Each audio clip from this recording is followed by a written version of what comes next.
Yeah, and it's so very good. Oh, we don't say it's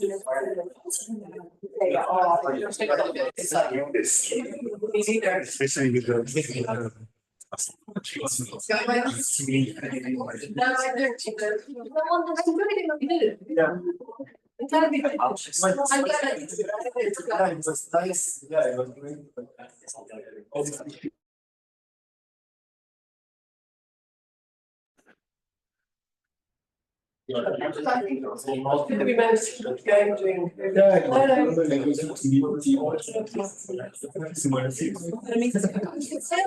These things are good for 4 years, and then it's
Donc, tu l'as dit, t'as lancé le webinaire dans Zoom?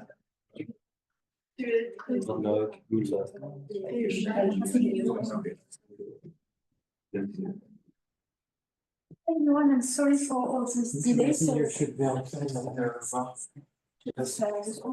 okay.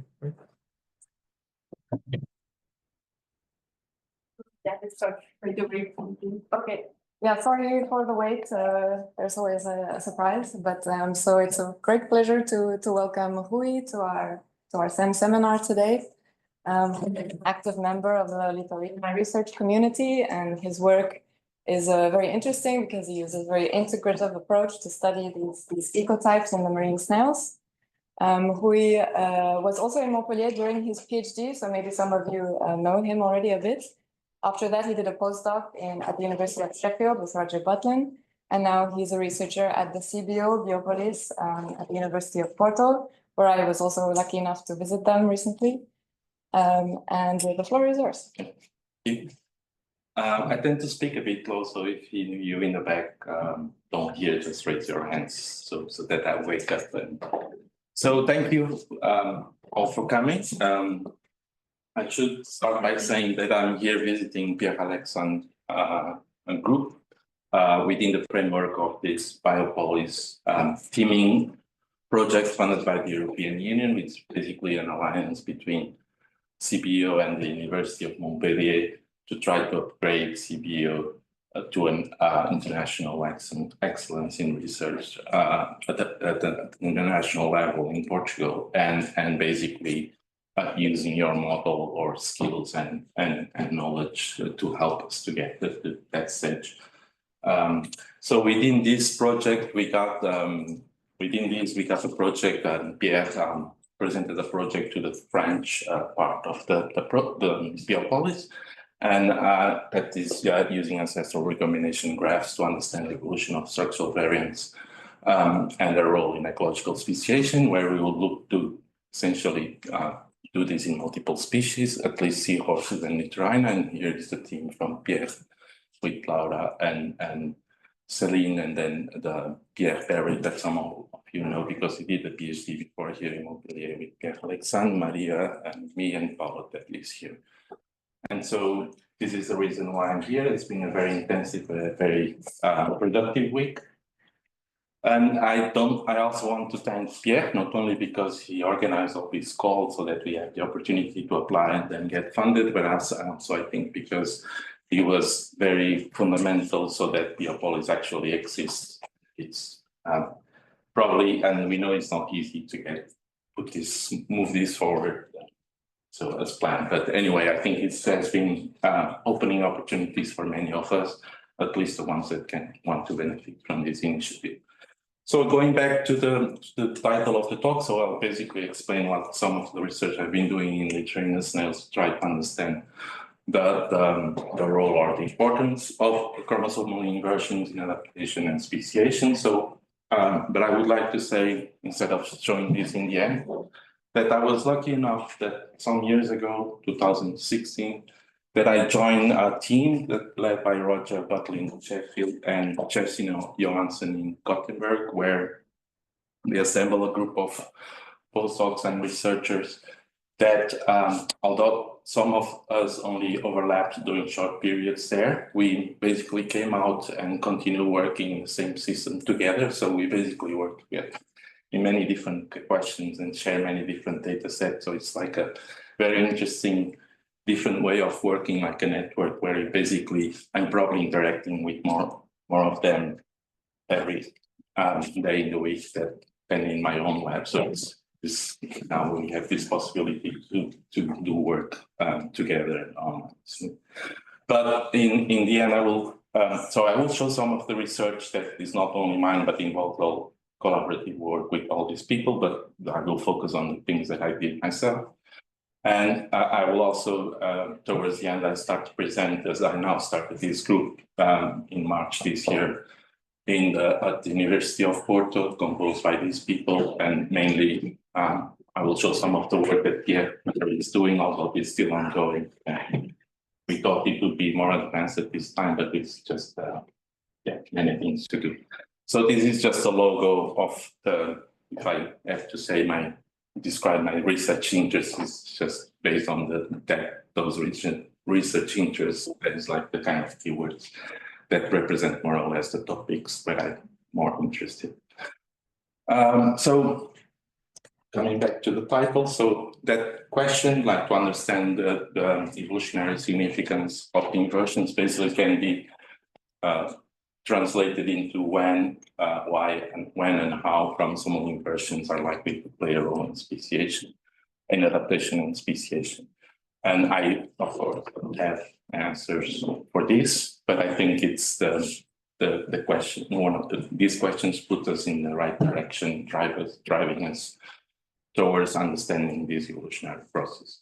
So in this talk, what I will try to do is that I think many of you are familiar with how chromosomal rearrangements, in particular inversions, operate, but just to make sure everybody is it the same, has the same background, I'll try to explain a bit why chromosomal inversions have been described to have a potential to be involved in facilitating adaptation and speciation.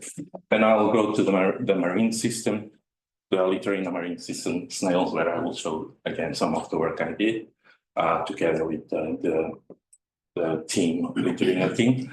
And then I'll make a small digression into gene flux, because sometimes it is being a bit neglected that we tend to say there is no, as I will say next, no recombination within inversions, but actually there is some, and this may actually be a detail that matters.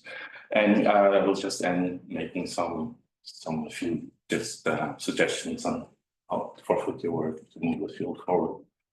So concerning the first one, so just this trying to make an overview is just we have this dichotomy of the role of recombination in evolution. So recombination is known to be a source of genetic diversity. We have represented that by a cross between two lineages. And then in the F1s, we'll have recombination chromosomes and will generate many different combinations with the parental ones and others, but not in this proportion, of course. But the recombination also breaks down associations among co-adapted alleles. So counteracting speciation is Felsenstein presented to us some years ago. So this kind of dilemma between the importance of speciation as inhibiting or facilitating speciation. So I think this concept of, I think recombination is a central concept in speciation, and therefore some of my favorite definitions of speciation actually involve always the word recombination or linkage in the opposite side. So using here the one definition by Roger, or two actually, it's just it can be defined as the buildup of linkage disequilibrium among urgently selected loci, and between these and other loci that are involved in other forms of reproductive isolation.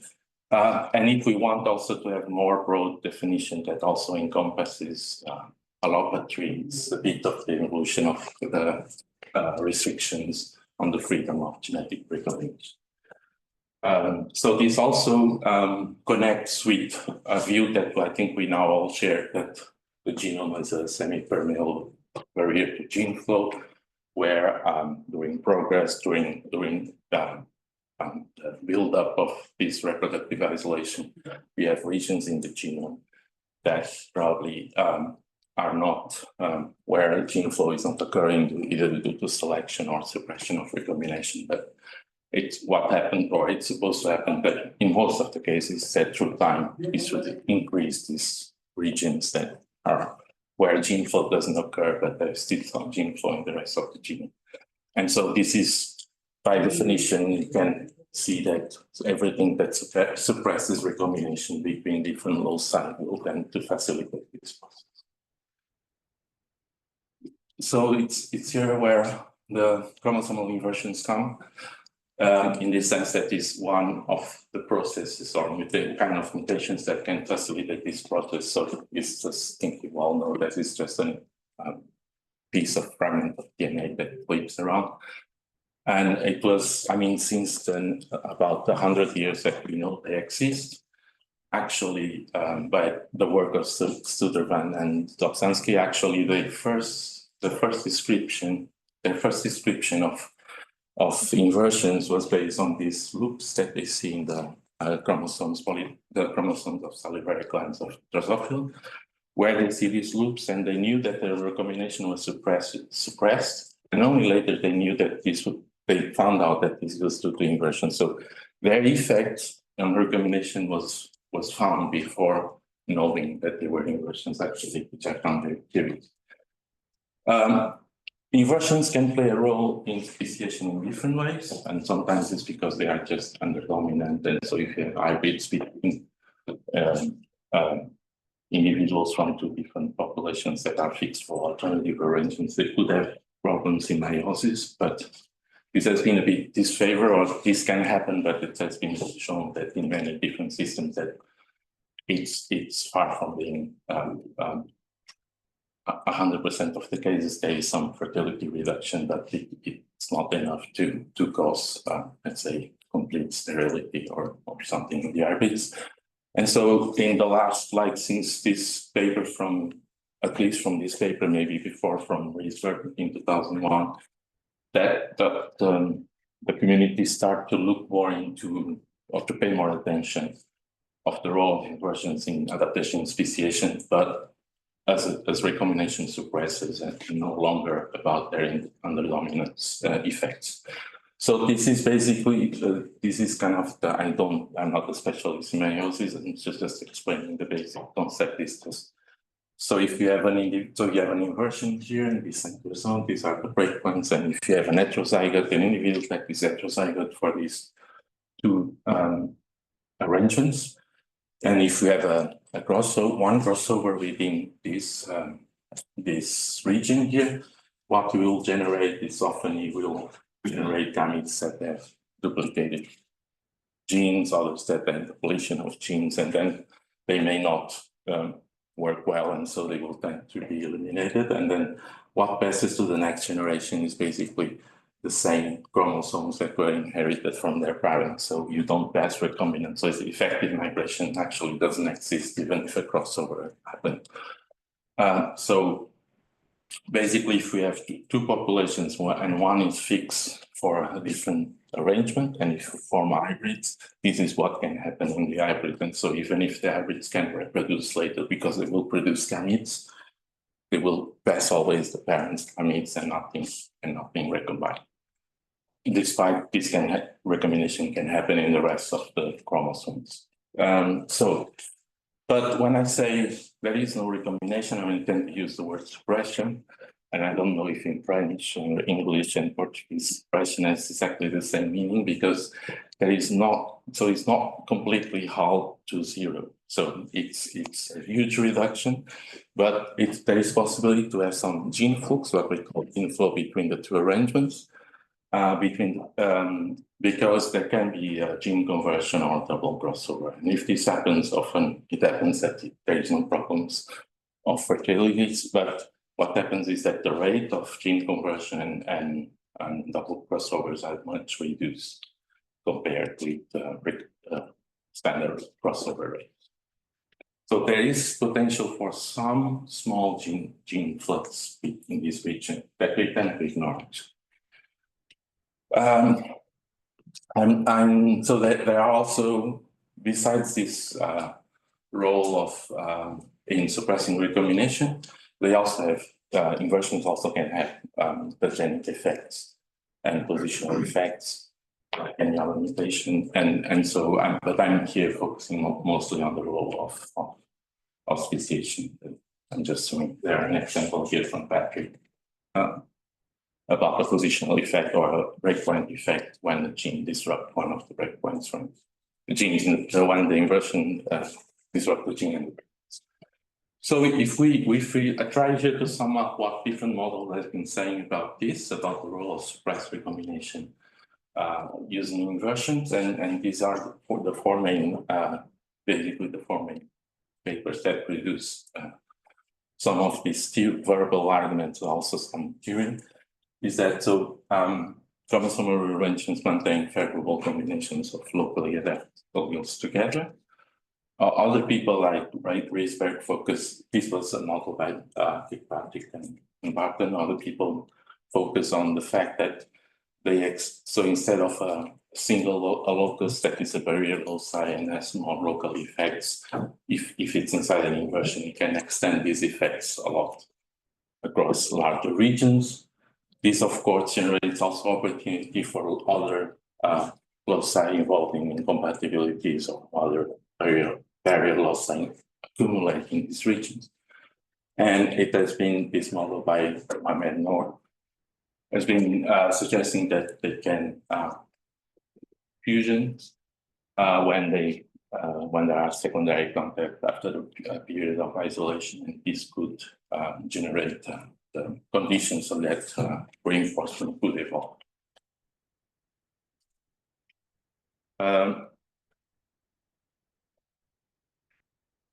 This is just an example. I mean, I don't want to go into details of this model, even because this model has been a bit controversial, but just because it illustrates very well how I think it's very illustrative how these inversions can facilitate adaptation. I mean, it was initially designed for a continental isolation divergence, but can be generalized a bit into, doesn't matter here, it's just two populations that are connected by gene flow. And basically the principle is that there is some local adaptation, so it only works for two or more loci involved in local adaptation. Let's say that here the green is favored in this habitat here, and the blue asterisks or stars favored in the habitat of population 2. Then an inversion occurs initially in one individual or two, and but this has no fitness advantage over this one, because if there are no breakpoint effects, just have the same allelic content, so these have to both have the same fitness. But because we have migration from these alleles that are maladapted in this habitat, and if they survive and there is a mating and some recombination, these chromosomes will recombine, with the migrant chromosomes from here, and they generate, like if there is recombination within the inversion, they generate combination of alleles that has less fitness. And so even if these chromosomes don't have equal fitness, these will never be involved in recombination with these chromosomes, so it will never generate maladaptive combinations. And so this process of this migration mode will create a pressure, or is supposed to create a pressure according to these models for this inversion to increase in frequency, and this will always maintain the two alleles together. And so, but again, this paper was later, or this soft theory is later corrected by Charles Worth and Barton, because there was a problem in the formula apparently. And so the conditions now that they say now that facilitate this process are a bit more reduced, so in the parameter space. And there are also different, more recent papers suggesting with a bit contradictory information showing that depending on how the simulations are done, that you have to support these models and others don't support, which is also something that maybe I come later that we need somehow to also to make the theoretical work a bit more comparable, because it's difficult to compare some, if you change a lot of the settings and the conclusions may change according to assumptions, that's normal, but it's just difficult to compare them and understand the differences. So this was a bit what was like 10, 15 years ago. These were the models. Species, maybe something is missing here, but anyway, just where there was some evidence supporting these models. But then with the advance of new sequencing technologies, with NGS and mainly with Illumina more recently, and just there was an explosion of number of versions found, and what in cases where we finally could explore these questions in many more other organisms, correcting a bit of the bias that existed, because most of the species that people studied these problems before were the ones we knew there were some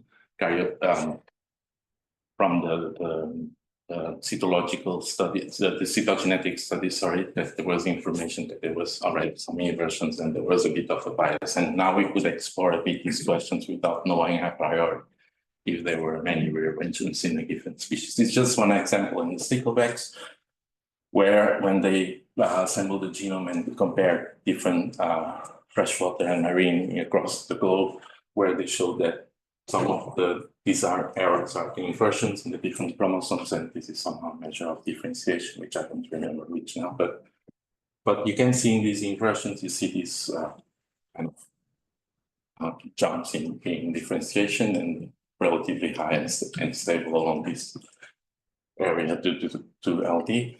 But anyway, and then they stand out within these plots, but I just want to also to emphasize with this picture is that not, and this happens also in other systems, that this is not just about inversions. There are many other loci that are important in adaptation and speciation. Like we know the classical example here is the locus, and of course, we cannot, when we're trying to look to understand the history of divergence between species, you cannot ignore that just being attracted only by inversions, unless we are particularly interested in to study them. There is a lot more in the genome to look at. So now going to the Littorina example. So in 2006, was when a genome was being generated for this species, and we thought it was timely to try to start again benefiting from the new sequencing technologies to try to explore these patterns in Littorina subcategories. And but we were not particularly informed about any rearrangements. We wanted to study these problems and just trying to see if there was something here in this system that would tell us. And just describing a bit the system. So we, again, the karyotypes of the species and the genome was pretty stable, and so there was no particular information to or about the inversions that we could that would make us guess that this would be an interesting feature of this system. And I must say that they basically have separate sexes, and contrary to many marine organisms, they have internal fertilization and they have direct development. So there is no larval phase, and so they tend to be very low, low dispersal. So this is probably important to understand the system. And what has been described is that in many different places, we see these two ecotypes, actually sometimes separated just by 40, 50 meters, where if you go this is an example in Spain, where if you go very down the shore, where you have a strong wave action, you basically find this type of snails, where it has been described that this is an adaptation to withstand the wave forces, because they tend to have they develop this kind of large aperture relative to the body, where you have more a big area where your foot can actually grab to the rocks. And in the upper part, where you are not so exposed to waves, but you have other let's say other organisms like the crabs that don't exist in the lower part. And this it has been suggested that this selective pressure exerted by the crabs basically led to this adaptation of evolving a thicker shell and as a relative smaller aperture relative to the body size, and larger individuals to withstand to be more difficult for the crabs to breed. So this has been found in or described or studied at least in 3 different places in more detail, where most researchers at the time on this system were based. And at the time, yet not with all genome data, but with very fragmented data. Roger and others, just tried to understand if this the evolution of these ecotypes could have occurred in parallel or just occurred once. And the more plausible scenario is this parallel evolution in different locations. But again, we didn't know much more than this, and with just some regions in the genome that were outstanding using all the outlier standard tools to look at probably at loci that are probably involved in adaptation or in the evolution of the ecotypes. So when I joined, I was lucky that studying one of these in Sweden, in one of these systems in these 2 crab and wave ecotyping in a Swedish island was just performed. So they basically did a transit across this environmental gradient. This is the crab area, this is the wave area.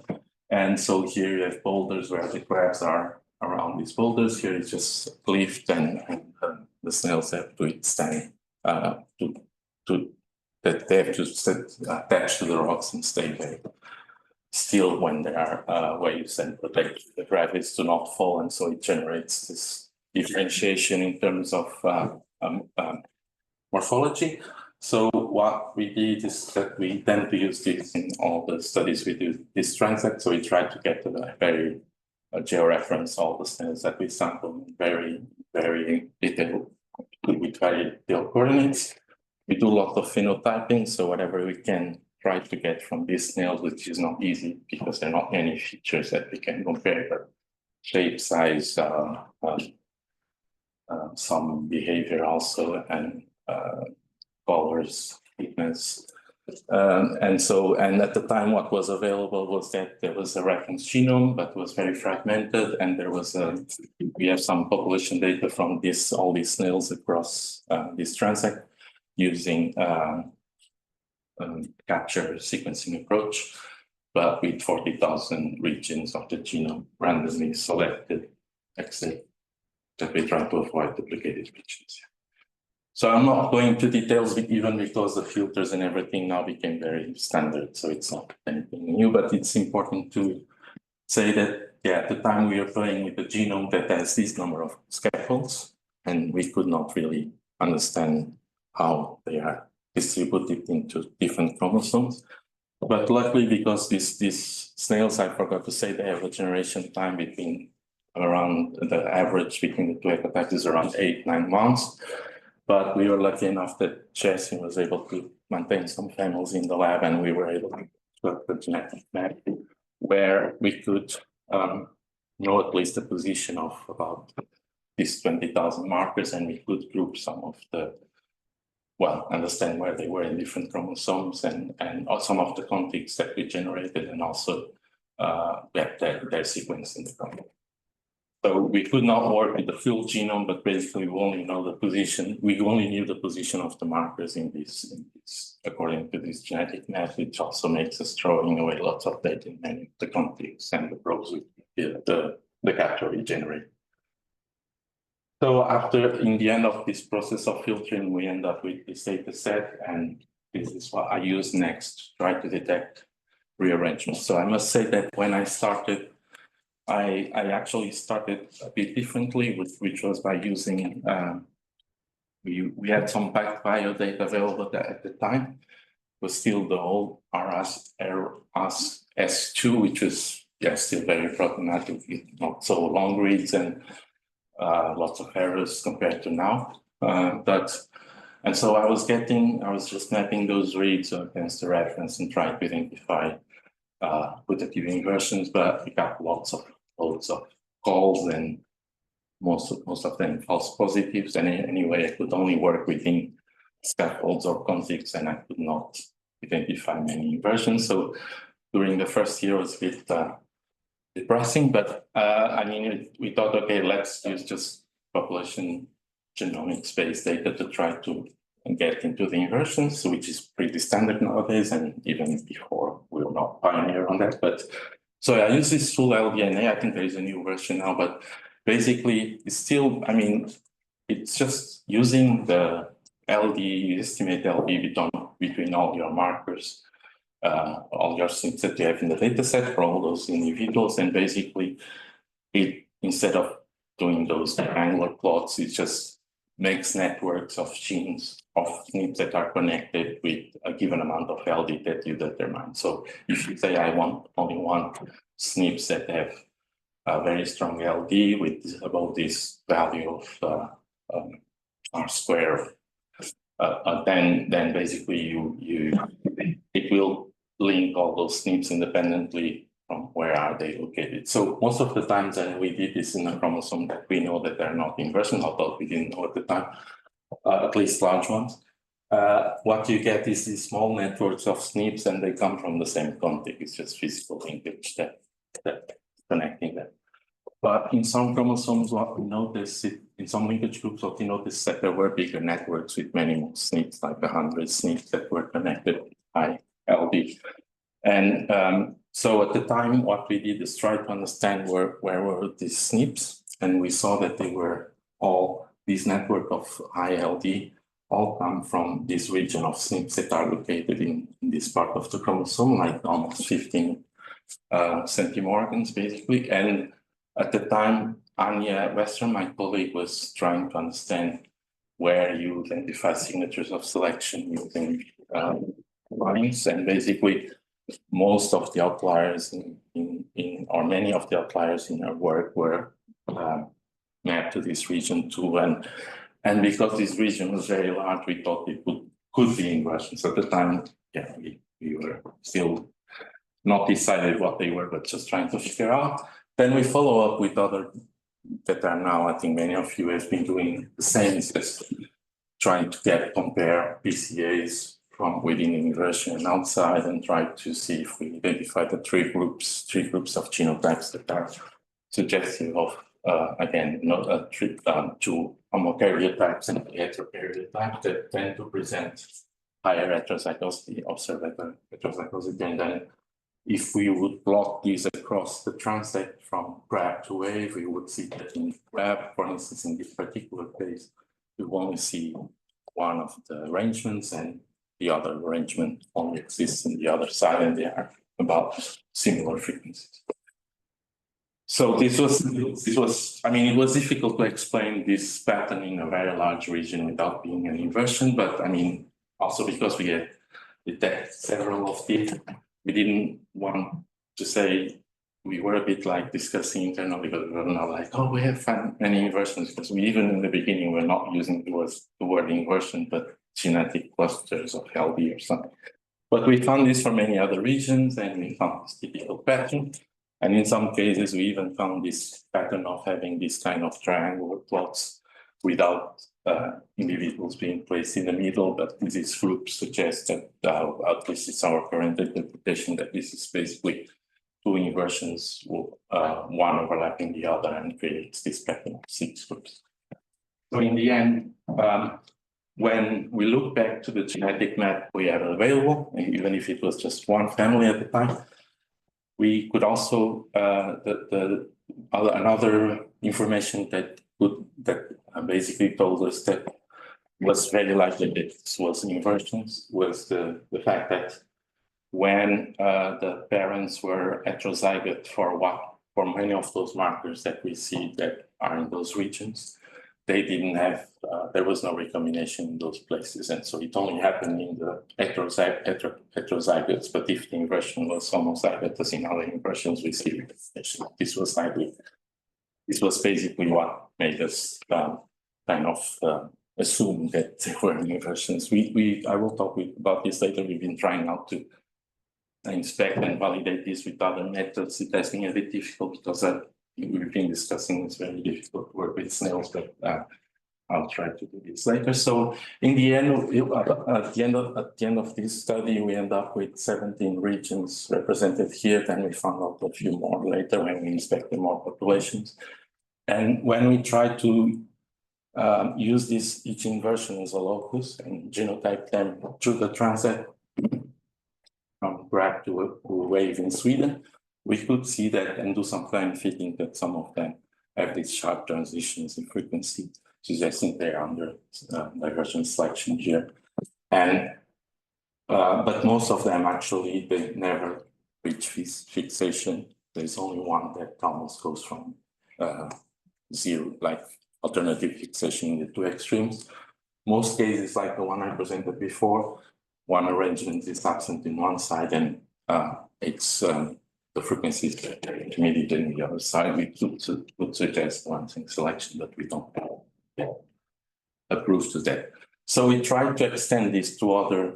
So this is the hybridism we studied, and then there was we did the same transects in other islands involving wave, grab wave. So there's 2 hybrid zones here, and this in this plot is basically the different hybrid zones.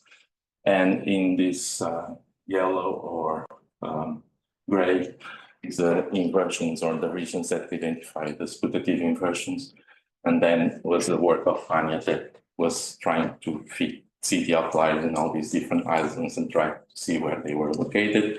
And the main message here is basically that there are 2 inversions that tend to be enriched for outliers that are under selection. It's not surprised because there's strong LD there, but anyway, it's only 3 inversions, and there are cases, there is another one here, but with less outliers. There are cases where we have signatures in some islands, not in others, so there is some variation here, and we're still trying to understand why. But another important message is there are regions that are not inverted, and we found outliers. So it's a very polygenic architecture. So it's not all about inversions, although this one seemed to be interesting. So we extended this further at the same time Hernan was Morales was doing a study of pools. So he was just comparing the grab and wave in all these different locations, and just trying to look at FSC or any other measures of differentiation. And he was basically trying to understand now if there would be an enrichment again for outliers or markers with high FSC in this region of the inversions. And again, 6 and 14 stand out across all these regions. And this is a bit more complex because it's not only the value, but when you have like towards the red colors, it means that this is not outlier in most of these places. So suggesting that these inversions are probably widespread, although here we are just using the coordinates of the previous location and we didn't know if the inversion is present in all these locations. So, but anyway, it suggested that there was a huge contribution of inversions to the sharing of outliers. But again, this doesn't say they have many outliers or many targets of selection. It could be just one in the end. And just because you have strong LD, you have always a bit of this is a bit expected. And later we just checked that these inversions actually were really present in across the distribution. They are polymorphic and around the entire distribution of the species, at least in the European coast, and even polymorphic in close by species. So when I left, actually, Eva was arriving and she was working mostly with this KTL mapping, and was basically her work was basically showing that when we try to map these traits that are involved in differentiation between the two ecotypes, some of these traits like size, aperture, and color map to some of these inversions. These are the different inversions marked here. The yellow ones are the ones with strong signature to have differentiation between ecotypes. And again, you see multiple traits mapping there. It suggests there are multiple targets of selection, except if there was something very pleiotropic gene or something, but it suggests there are multiple traits and multiple targets of selection in some of these inversions. Later on, we did some work in Iberia, and when I was back to Portugal and was study there, and basically we did a similar approach here. And just here is just a PCA, but along the chromosome, and you just see the signature of the inversion here I showed you before, like 3 main lines. But it's a bit more noisy because it's low coverage data. But what we see is that we have these 2 ecotypes, and we found out that most of these inversions we confirmed that were present in Iberia.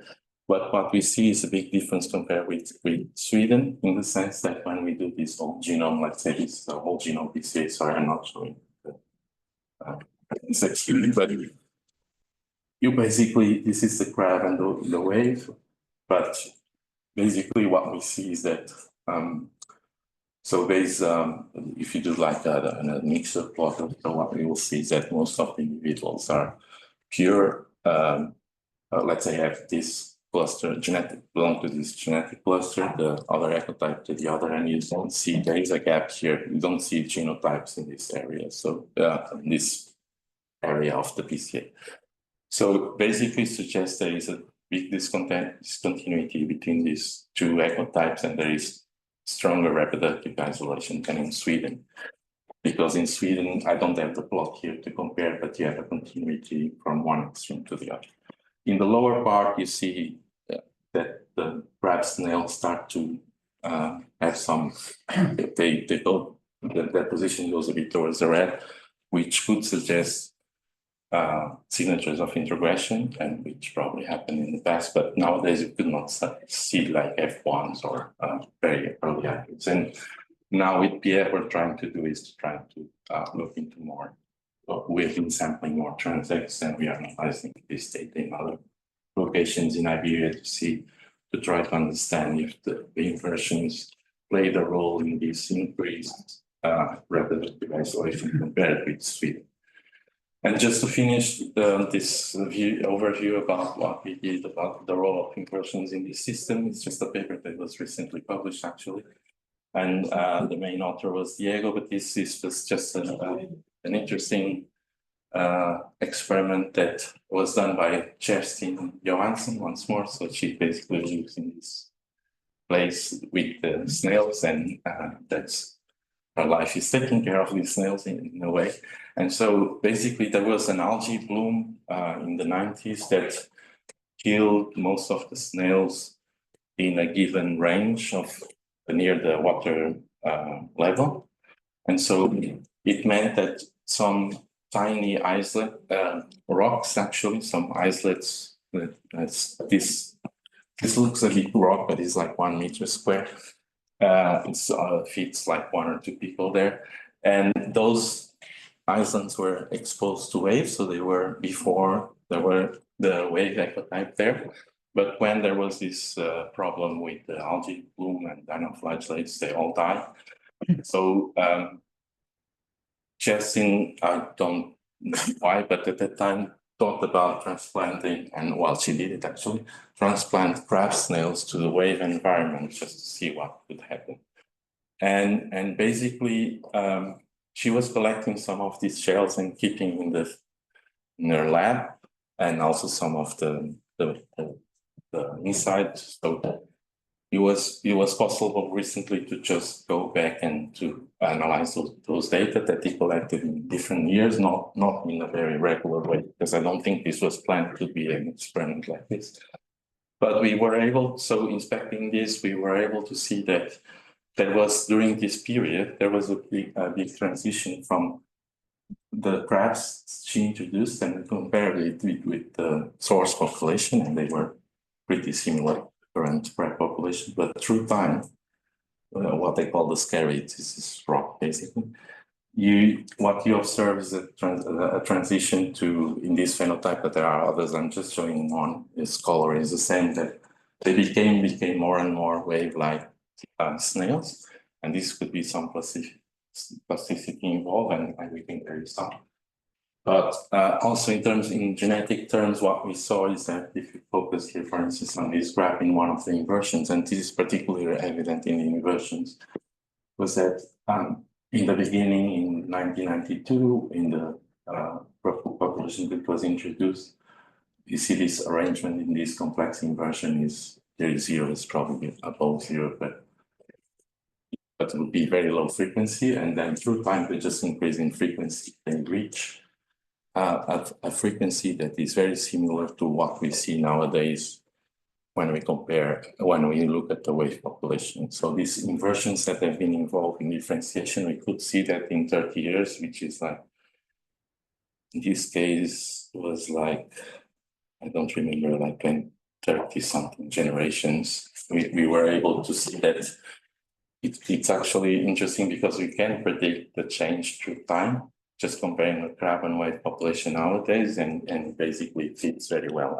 And some of these inversions, mainly the inversions, but we see also in some SNPs in other regions outside the inversion, that they change in a way that is more dramatic than you would expect just by drift, because you expect also changes by drift, and through simulations we are able to check that in these inversions you see a stronger evidence of being involved in selection. So it suggests, we're not saying this is just about the inversion, but it suggests that again, inversions in some other regions could have played an important role in fast adaptation.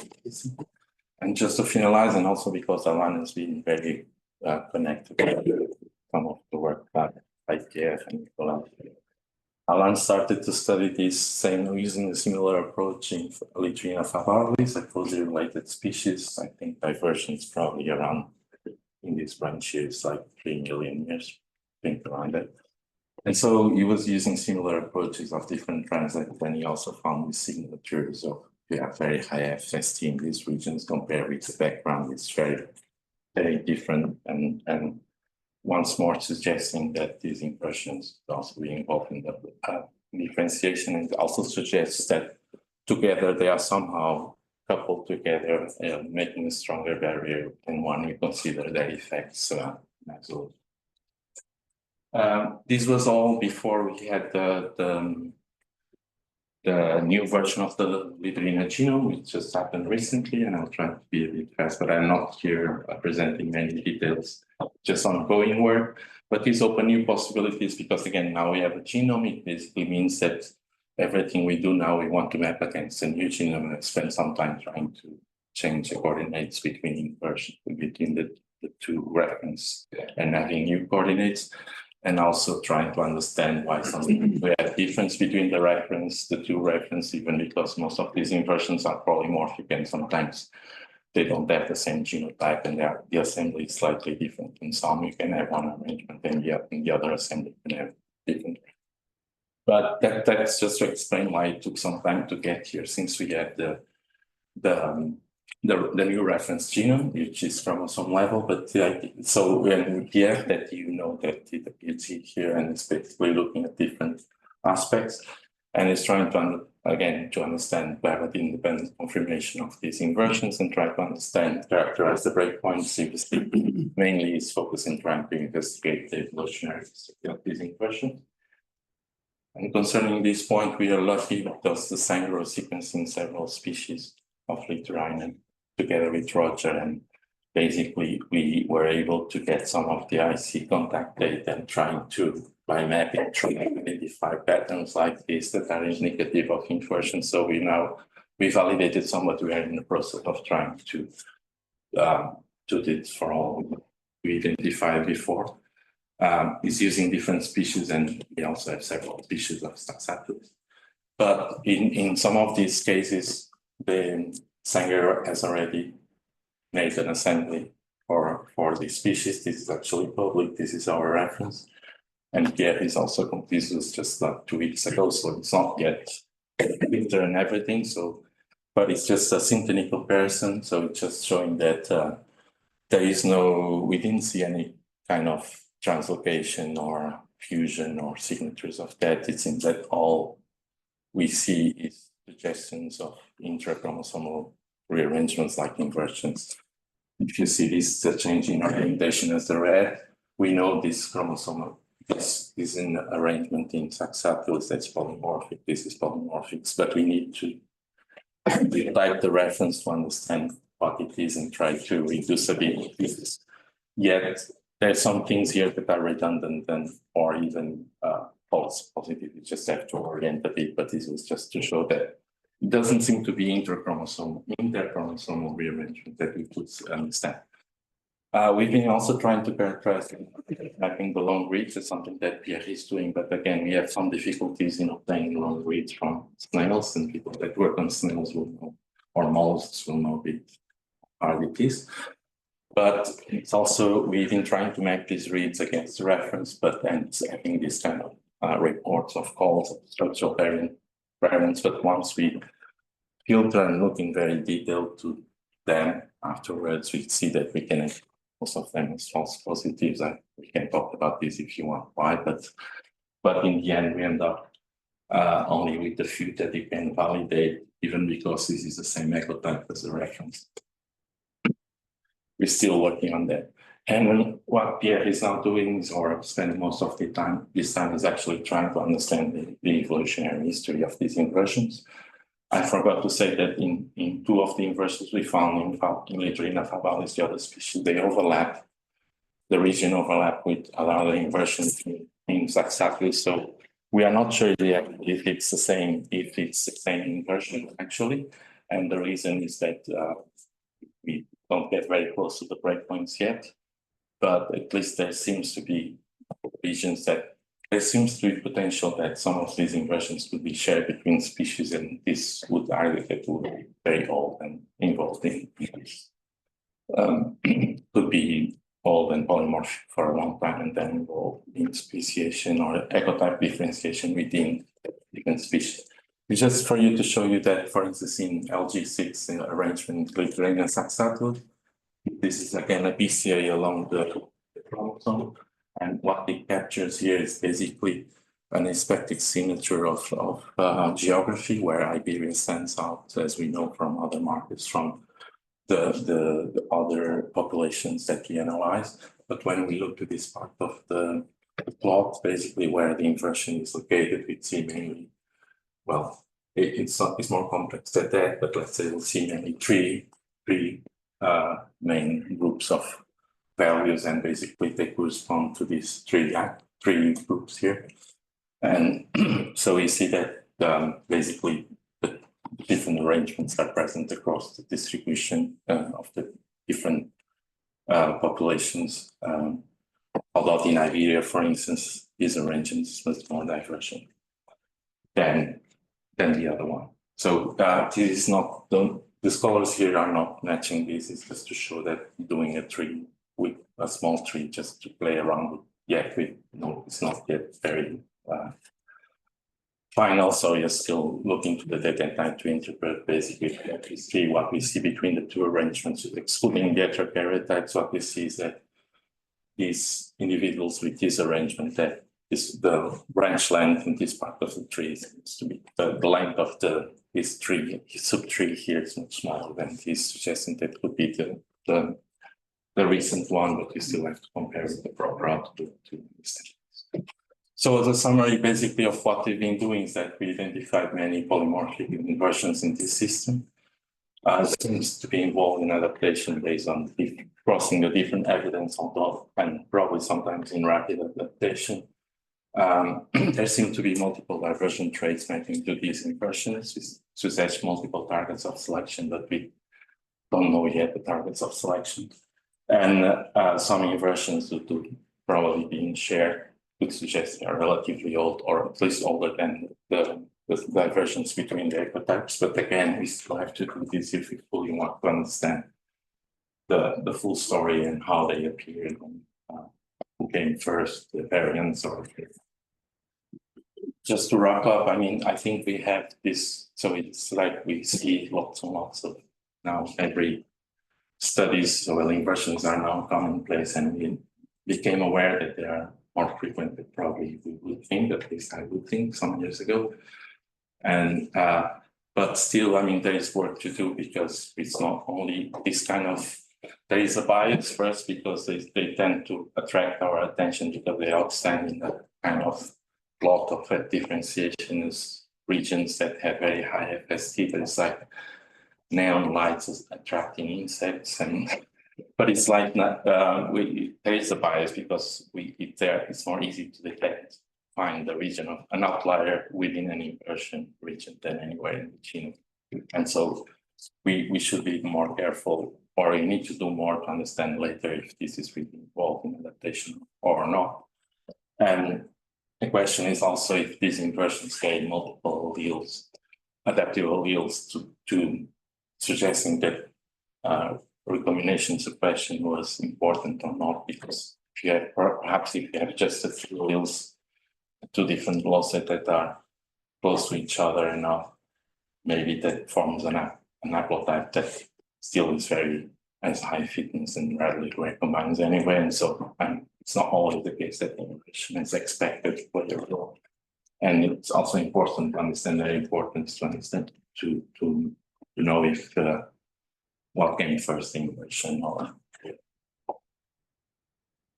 I think, well, I'm going a bit late, but I will just go through this in 3 minutes. So again, I've been saying, okay, inversions, and we all been saying, okay, inversions are good for adaptation, to physiologic adaptation, but there is also cases where they can hinder adaptation, because I mean, if the environment changes like is shown here in this example from Aris Oresti and colleagues, you may have this is very, let's say, very good in the ocean, very optimal haplotype for the stream.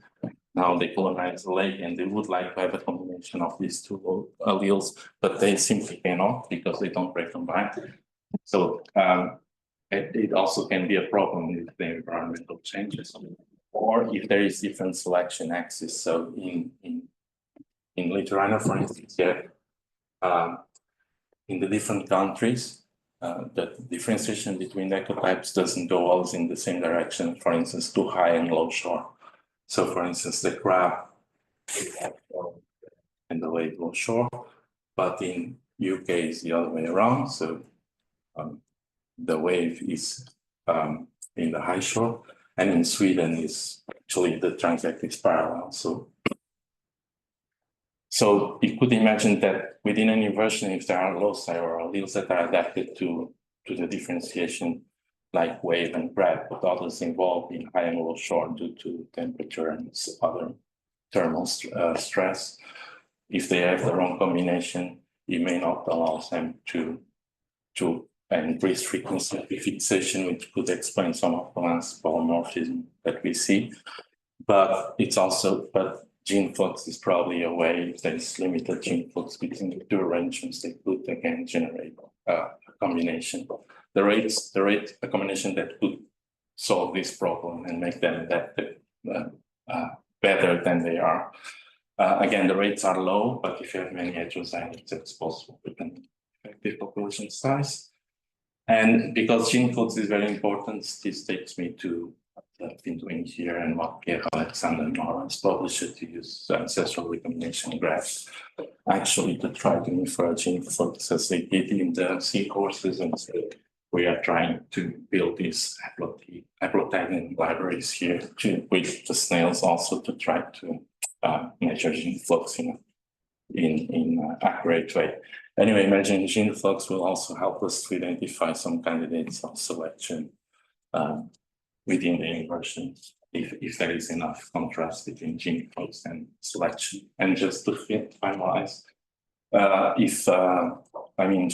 just three suggestions to move the field forward. Just of course, again, inversions are not commonplace, but to understand fully this process, we need to identify the targets of selection and understand the evolutionary history.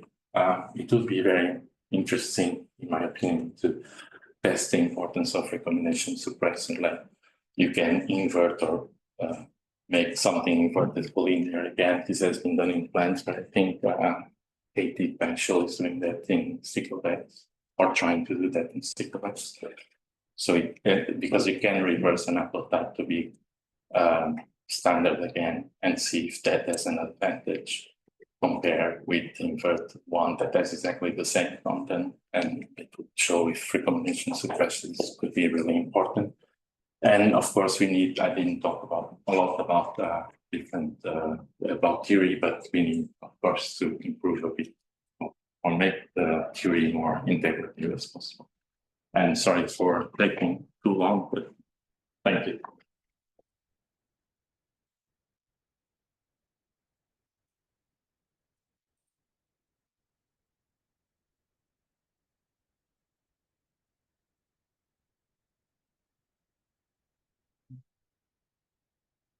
Just with the available data, would you have possibility to quantify the suppression of recombination in your different inversions and try to link it with their degree of involvement adaptation?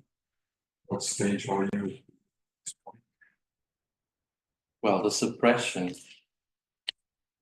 only indirectly, because with standard measures we have differentiation and across chromosomes or diversions, and then trying to infer gene flux to see like population rates of gene flux through time.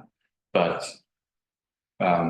crosses, I think genetic map of some crosses would be ideal, but it's hard to do in this system. So it's really hard to understand, to have a quantification exactly of the measures of this system. So it's true that we tend to use gene conversion, double crossover rates from a system like Drosophila, and they may be completely different. And sorry, the second part was? Well, the second part was, given if you had been able to quantify this, you could have tried to correlate it with the involvement of each inversion in the adaptation. Because this is one of the major things, if I understood, that you want to test. Yes. Yes, I'm not sure if it can be done even, maybe even across species, like there's some kind of correlation between the amount of suppression and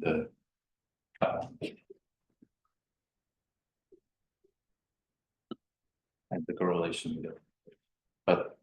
But I think that's it. We don't have genetic maps for most of the species. Now there is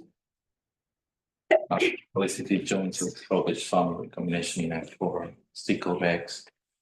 And I think there is more people now, just in a meeting about recombination, that more people is trying to have maps for populations on different species, but still very laborious.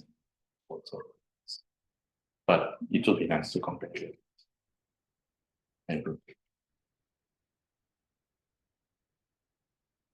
Sorry, this might be a silly question, and you didn't really talk about it here, but I know that you have the paper which assigns the type 1 and type 2, and I was wondering why you think that classification is useful, like how.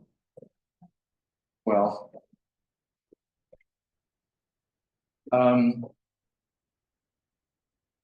as all classifications, I mean, they can help you to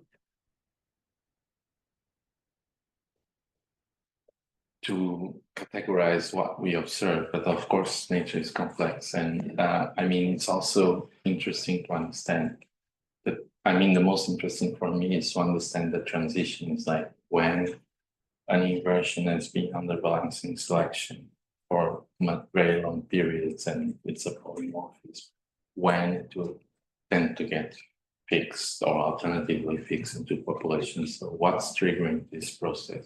Is that because the content changed? Was it the selective pressure change? And so I think they are in a way like useful as you call species by their name to understand what you refer to, but I don't think there is evolution. That's what and the title of that paper is that they evolve, and so yeah. But I think the key question is how you pass from inversions that we have been observed in many systems that seem to be old and they are polymorphic across different splitting events. But then at some point they start to play a role in diversions between the two ecotypes. And is what triggers these changes in one type to the other. I think it's what it's useful to I think. I don't know if you share the same opinion, but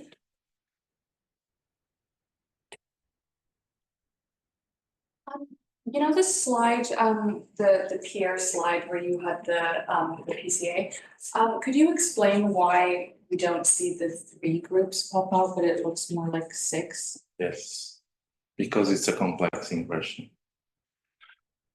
So I would have to inspect in more detail, probably know this, but I don't know if this is the exact case first. So yeah, it's a bit subjective to say there are 3 groups or more here, and we need to approach it statistically, not like this. But anyway, first, so what you see is that here, what you see these blue lines from Iberia. So there is also a component which is the arrangement in Iberia. If this is the oldest one, at least it has higher diversions already from the same arrangement in other populations. So what you see here is a bit of a mixture of having an arrangement that's established or the ancestral, let's say, everywhere, but it shows a bit of differentiation.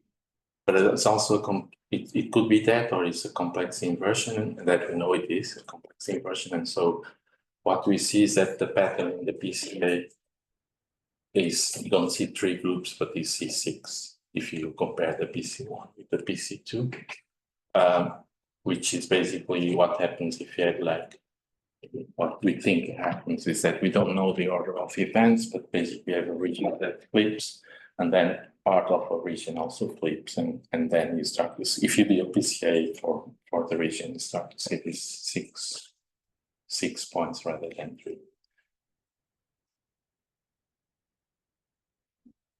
Thank you, Rui. I have two questions, if I can, they are linked.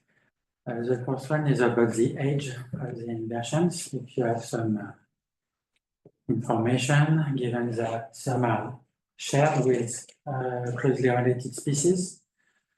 And the second one is about you very nicely explain all the history around this system. It's super cool to have a system that has been studied for so long. And clearly this system is one flagship system for the speciation with gene flow. Maybe it's a concept that has been stopped now, but in the past it was very important. But still you started at the beginning to explain that you have some kind of independent evolution in Spain, England, and Sweden with approximate Bayesian computation approach. And then you have all these inversions that seem very old that are shared between population and so between species. So how would you find now in 2024 how evolution proceeded in this system? Do you still champion the speciation with gene flow phrasing, or do you have some alternative? Yeah, questions. Relative to the first, yes. So Alan would say they are the same inversion, and is very confident about that in the two systems, and so probably they are very old in this system. I don't remember now very precise estimate of the divergence between the species, these two plates, but it should be around it. So, but I'm not yet very sure about it. So there is for sure regions, so there are regions that overlap, that are inverted, that overlap in the two species. But if those are the same events or not, I think it's not yet very clear, even because we have some complex, these correspond to the complex inversions even in Sagittarius.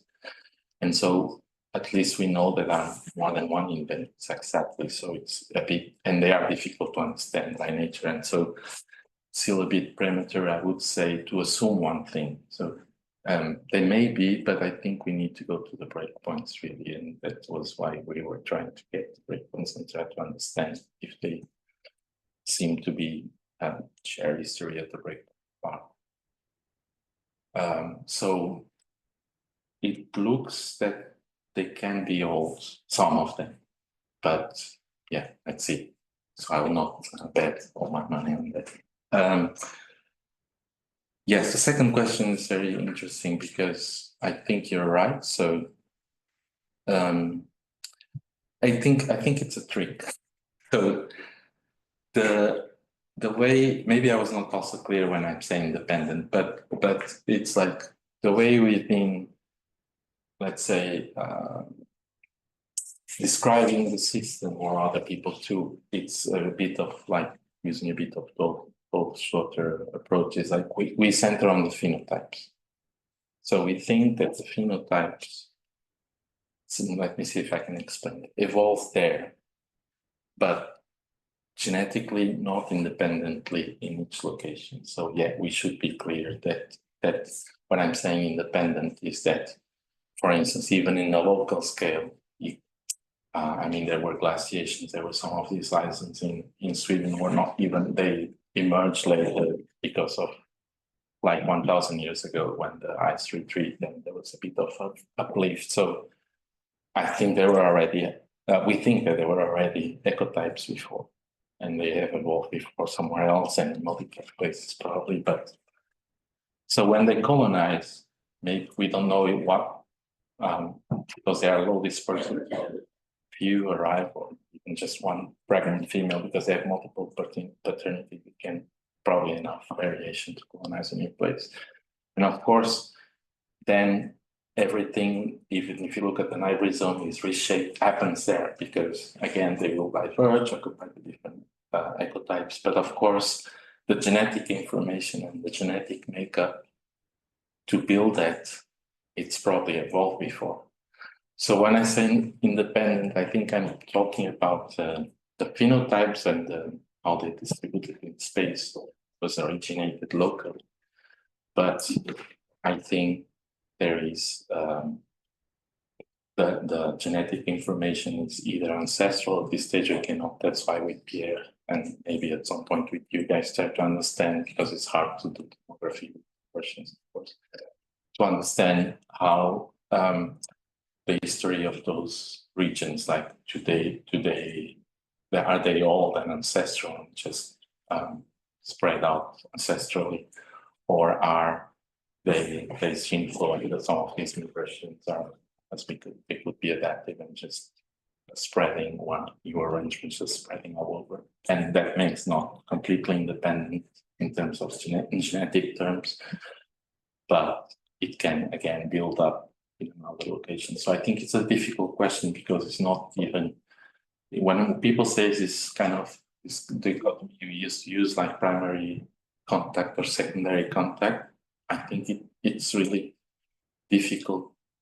It's probably a mixture of two things happening, because there's some makeup done in some places that build some of the architecture, but then they will also.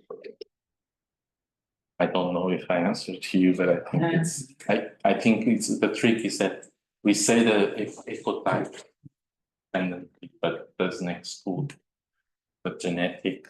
To say briefly, you are in the idea of the two time frame model. Yes.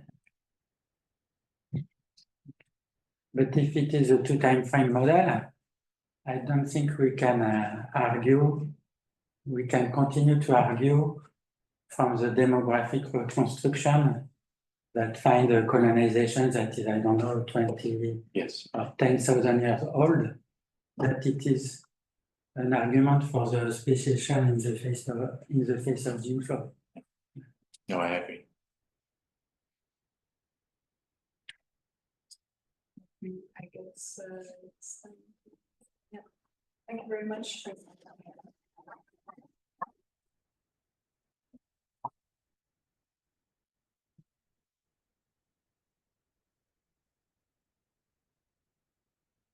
No, I completely agree with